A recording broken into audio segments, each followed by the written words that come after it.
مولانا مفتی فضل غفور صاحب په خدمت کې درخواست کوم زموږ ته د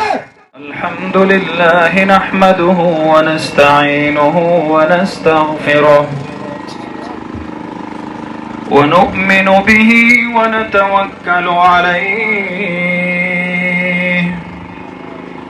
أما بعد فأعوذ بالله من الشيطان الرجيم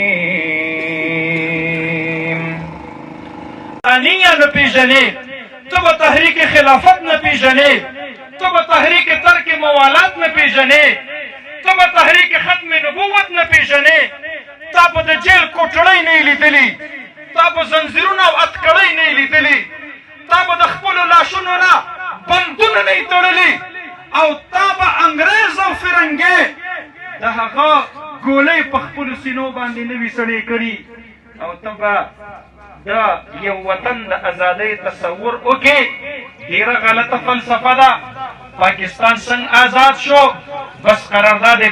لاهور او قرارداد پاکستان